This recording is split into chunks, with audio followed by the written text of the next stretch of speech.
Halo, assalamualaikum warahmatullahi wabarakatuh. Apa kabar kalian semua? Semoga selalu sehat. Hari ini aku mau bikin video lagi karena mumpung di rumah aja nggak tahu ngapain. Jadi I decided to make a new video dan aku kayak pengen upload beberapa video gitu. Sebenarnya video ini aku udah pengen bikin dari lama, dari aku masih di Washington DC. Waktu itu aku pengen bikin video Q&A, question and question and answer gitu.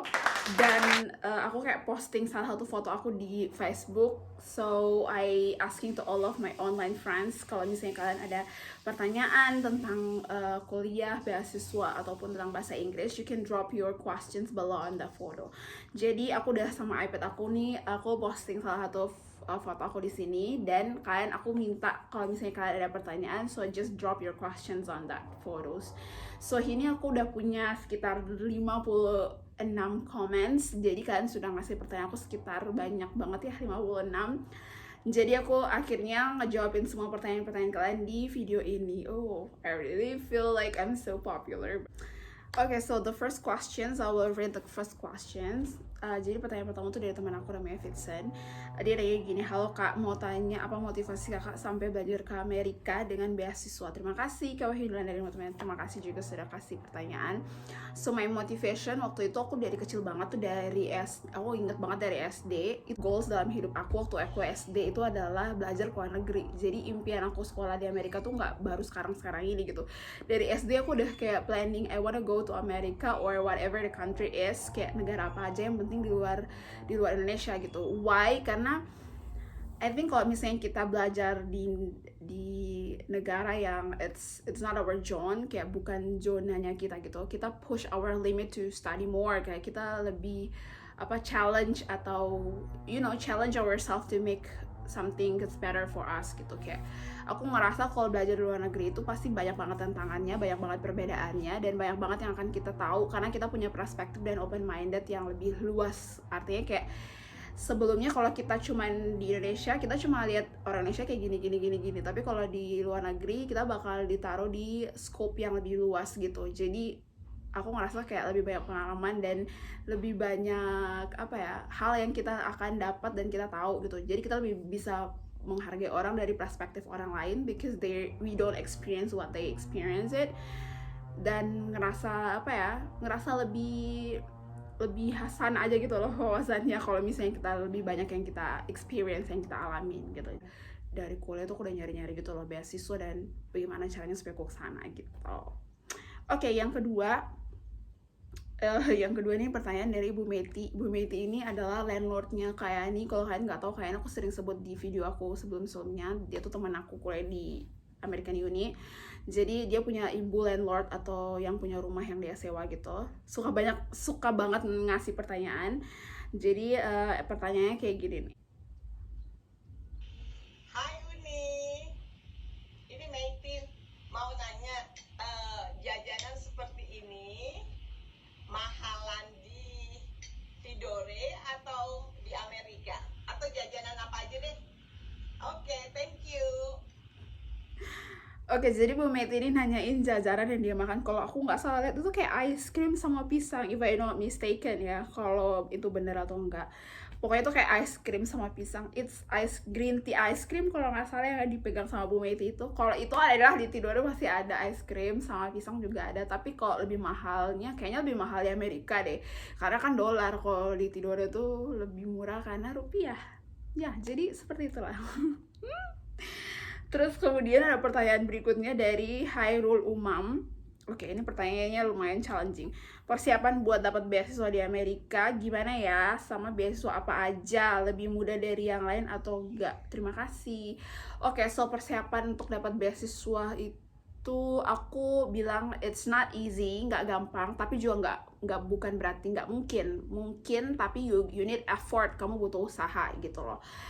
Itu persiapannya adalah yang pasti kamu harus tahu dulu kamu mau kuliah kemana, negara apa, terus kamu mau kuliah jurusan apa, sama universitasnya apa. Kamu udah tahu jurusannya apa. Jadi pertama you have to know very well yourself. Jadi kan harus cari tahu sebenarnya dalam diri kalian tuh aku pengen apa sih sebenarnya. Jadi itu the first thing that you have to think before you decided to go to study with scholarship.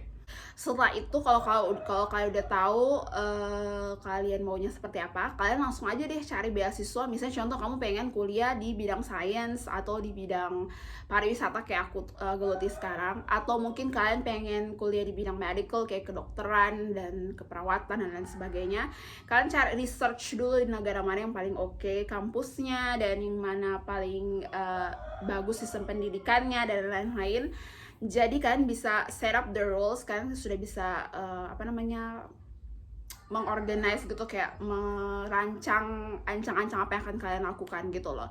Kemudian yang kedua adalah kalian persiapkan bahasa. Kalau misalnya mau kuliah dan beasiswa ke luar negeri, yang paling penting itu adalah bahasa guys, karena of course you will be an international residents gitu. Kalian akan jadi mahasiswa internasional dan kalian akan berkomunikasi dengan berbagai macam orang dari belahan bumi lain, and they don't know your language, dia nggak tahu bahasa kamu kayak gimana. So the most important thing adalah kamu bisa berkomunikasi dengan mereka, dan salah satunya pakai bahasa Inggris gitu. Jadi bahasa, kenali diri kamu, kenali tujuan kamu sama kampus yang akan kamu datengin.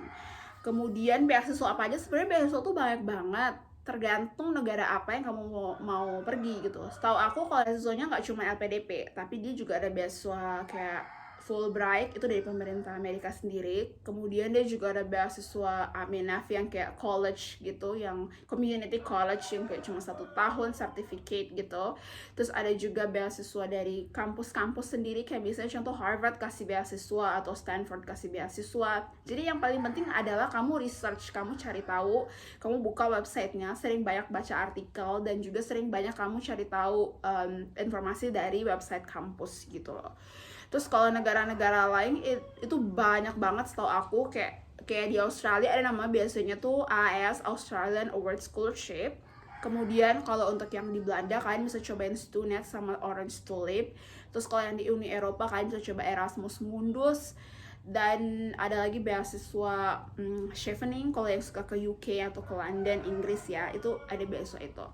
Kemudian LPDP, one of the choices if you want. Jadi go ahead, cari informasinya, research, sering-sering googling, karena semakin banyak yang kamu tahu, semakin banyak kamu persiapkan gitu loh.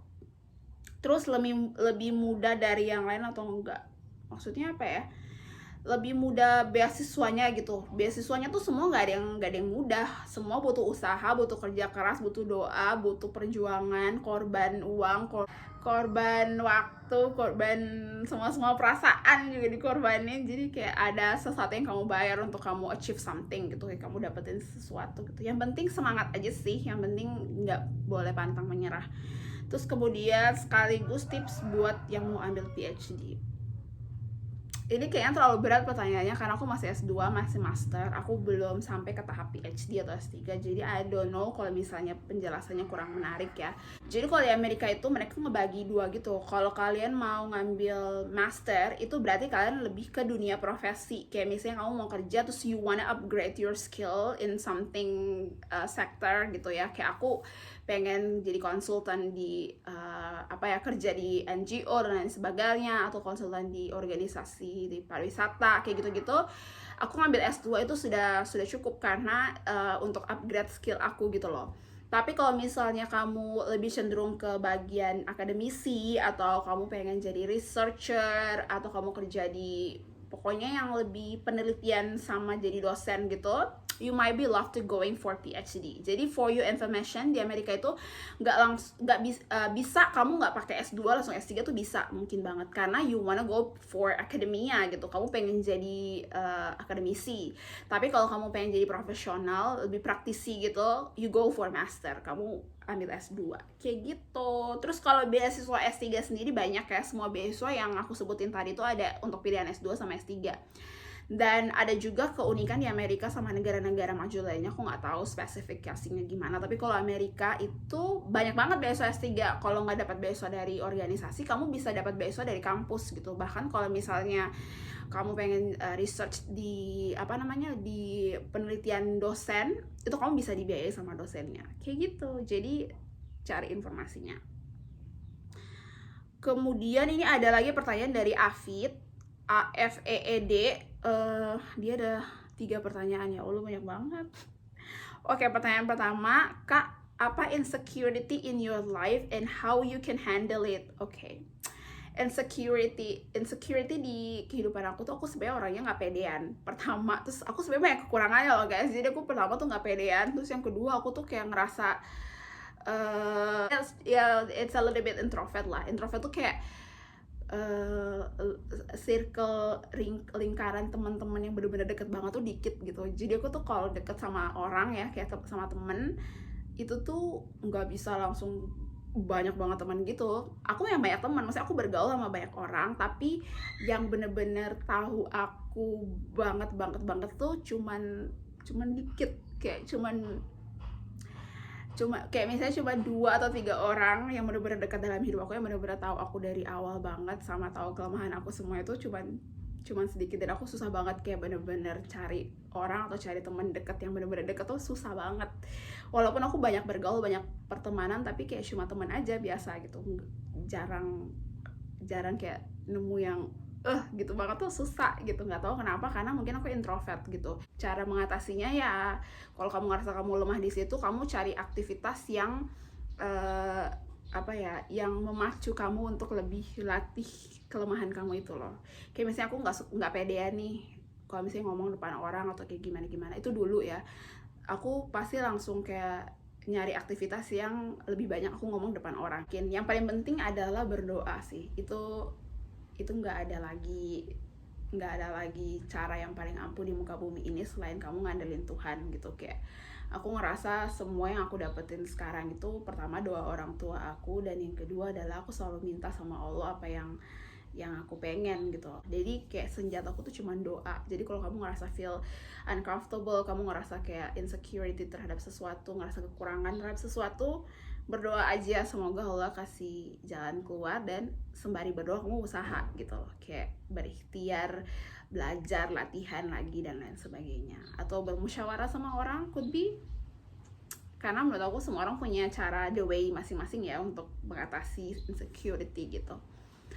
Terus kedua, pernah nggak sih dalam memperjuangkan untuk dapat beasiswa hingga sampai ke Amerika, pernah ingin menyerah, dan apa yang membuat kakak terus berjuang hingga akhirnya dapat beasiswa ini? Pernah banget. Jadi ini tuh ceritanya nggak pernah banyak orang tahu ya. Aku sampai kuliah ke Amerika tuh, walaupun itu bukan sesuatu yang spesial juga, kayak menurut aku sama aja orang kuliah di Amerika sama Indonesia tuh sama aja, nggak ada bedanya. Cuman mungkin atmosfernya, pengalamannya, terus kayak gaya belajarnya, sistemnya berbeda gitu. Tapi kualitasnya belum tentu gitu lebih baik di sana. Ada juga kok yang di Indonesia yang lebih baik, juga banyak gitu. Cuman ya karena ada kesempatan dan rezeki ke sana ya, why not, kenapa enggak gitu loh.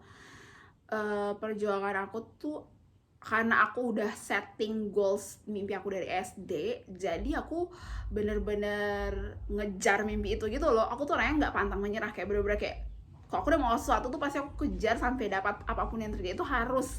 itu aku banget tuh, kalau nggak dapet tuh aku emosi. Itu yang kekurangan aku juga, salah satunya emosian banget. Jadi kalau aku nggak mau tuh kayak nggak boleh, harus jadi kayak gitu. Jadi aku sebelum dapat beasiswa PDP ini, aku udah coba banyak banget beasiswa, mulai dari beasiswa yang kayak certificate program, terus kayak ada academic fellow gitu-gitu, terus beasiswa S2, terus ada juga beasiswa yang kayak exchange student gitu. Aku cobain, dan aku masih ingat papa mamaku tuh paling tahu banget mendampingi aku dari waktu awal aku selesai S1.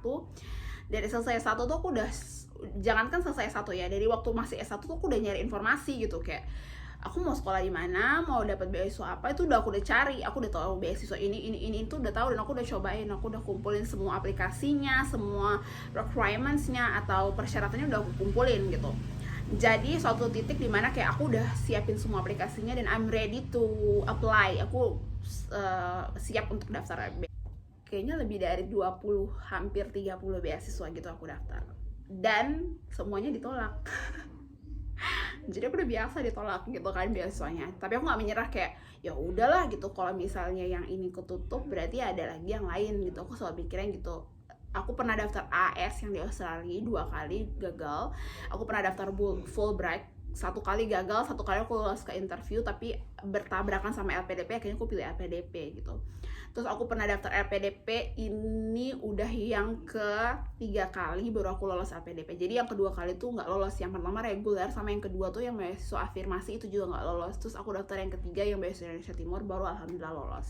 So aku pernah daftar di Turkey Bursary Scholarship, itu yang buat ke Turki aku pernah daftar. Aku juga pernah daftar kayak short term gitu di Australia, udah berulang-ulang kali, kayak 3 kali tuh lo gagal semua. Aku pernah daftar ELTA yang buat belajar IELTS, terus aku pernah daftar juga Stunet 2 kali yang ke Belanda gagal. Terus aku juga pernah daftar AMINEF yang kayak exchange program ke Amerika 1 tahun gitu, juga gagal. Sampai titik dimana kayak aku ya udahlah, aku kayak ya udah nggak usah keluar negeri gitu.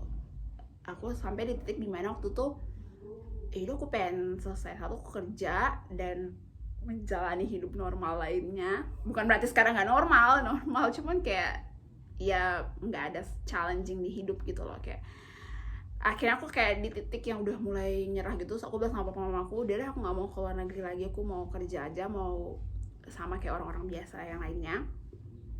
Sampai di saat kayak aku nyerah gitu, aku dapat kabar yang luar biasa. Itu kekuatan.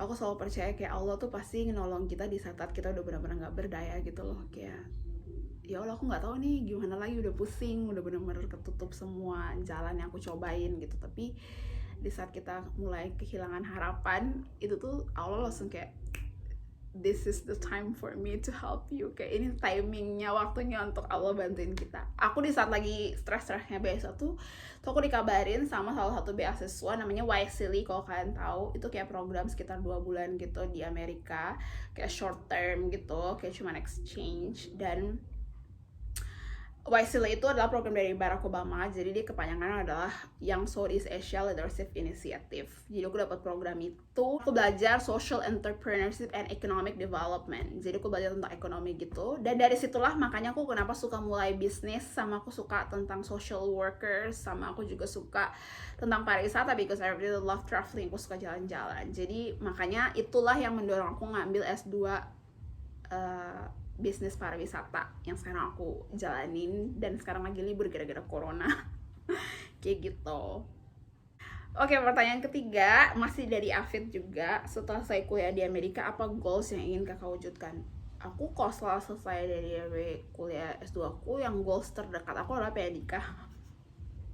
Jadi aku yang pengen having a family gitu. Aku udah merancang kayak aku pengen kayak gimana-gimananya. Aku tuh gitu kayak mau sesuatu tuh udah aku bayangin, udah aku visualisasikan mimpi aku. Kenapa itu penting? Because I'm a woman and I think it's really important to be a wife. Jadi istri dan juga jadi ibu.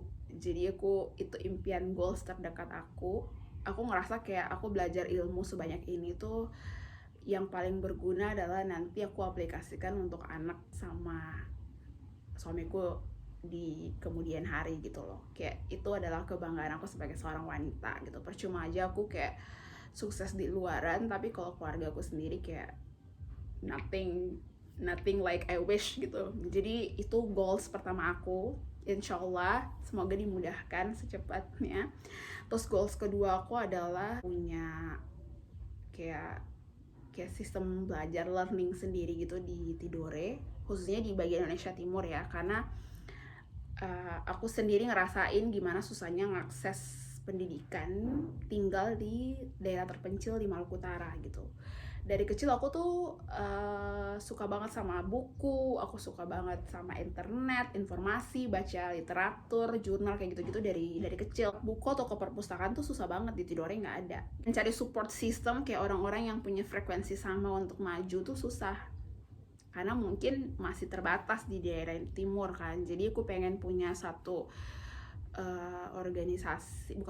kayak sistem learning belajar yang memang aku sebenarnya udah punya sekarang, namanya Brooklyn, cuman masih belum jalan karena aku nggak stay di Tidore kan. Jadi I really hope one day aku tuh bisa punya perusahaan yang bergerak di pendidikan sama pariwisata gitu loh. Jadi they are combination, jadi dia tuh kayak kombinasi antara promosiin pariwisata untuk meningkatkan ekonomi di daerah, tapi juga disupport dari education. Jadi istilahnya didukung dari pendidikan gitu loh. Karena I know pendidikan, ilmu tuh penting banget untuk kehidupan kita. Bukan berarti kita mau sok-sokan jadi pintar, enggak, tapi untuk mengatasi berbagai masalah di kehidupan we need education, kita butuh pendidikan gitu. Gak cuma pendidikan dunia tapi juga akhirat ya, ilmu agama juga penting kayak gitu. Jadi aku pengen punya satu lembaga belajar yang benar-benar kompatibel dan reputable. Peluang bisnis milenial yang menonjol di Amerika lalu dibandingkan dengan Indonesia, apa yang bisa diciptakan untuk jadi pesaing? Well, ini pertanyaan berat banget ya. Jadi peluang bisnis milenial di Amerika, ya aku lihat ya, aku bandingin. Tapi menurut aku sih Indonesia sekarang udah wow ya. Bahkan aku mulai termotivasi dan kayak ngerasa Indonesia punya inovasi dan kreatif yang bisa disaingkan sama Amerika gitu. Kayak dari sisi teknologi sama ekonomi ya. Kayak di Amerika tuh kayak kita tahu Uber, di Indonesia pertama kali dibuat sama Pak Nadiem itu Gojek, dan juga ada pesaingnya Grab itu dari Malaysia. Setelah aku teliti ya, Uber di Amerika itu fitur di dalam Uber itu dia nggak sekomplit dan sevariatif yang ada di Grab sama Gojek yang ada di Indonesia, which is means that kita punya inovasi lebih oke daripada Amerika.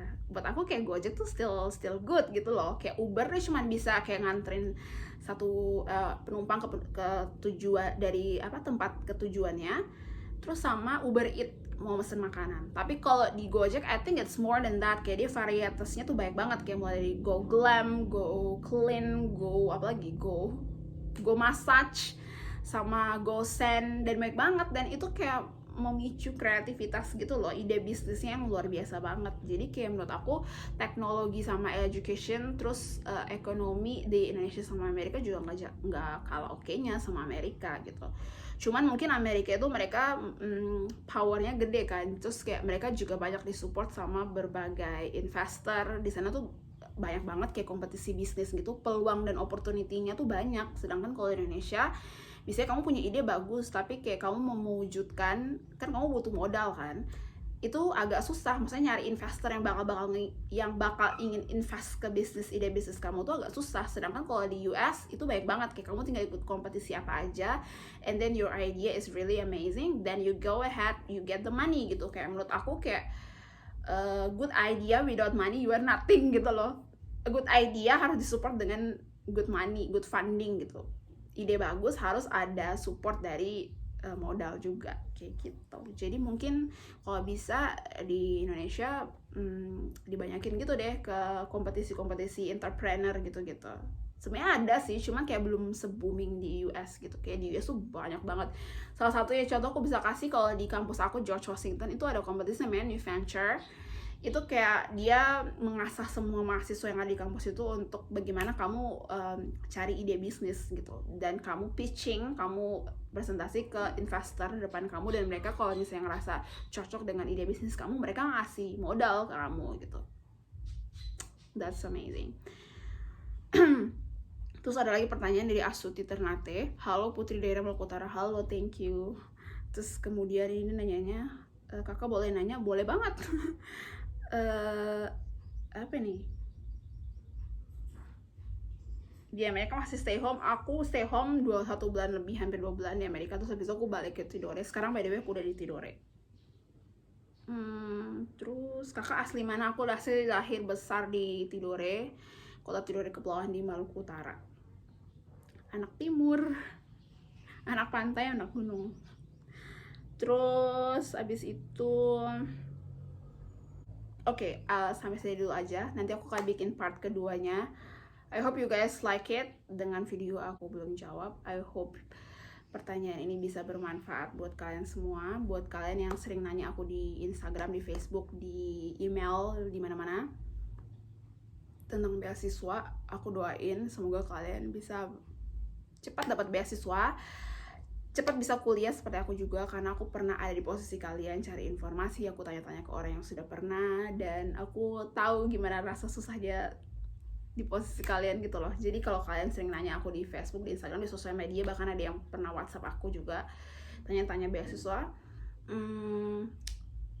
aku doain juga usaha kalian semoga ada hasilnya gitu. Dan Yang penting tetap semangat, tetap yakin kalau manjada wajada, siapa yang berusaha dia pasti akan mendapatkannya. Insya Allah kalau misalnya kalian bawa dalam doa, Allah nggak akan mungkin nggak denger gitu. Allah maha denger, maha tahu. Yang penting kalian usaha dan sabar, kuncinya itu aja. Sampai di sini video aku, kita akan bikin part kedua karena masih banyak pertanyaannya. Thank you for watching. Assalamualaikum warahmatullahi wabarakatuh.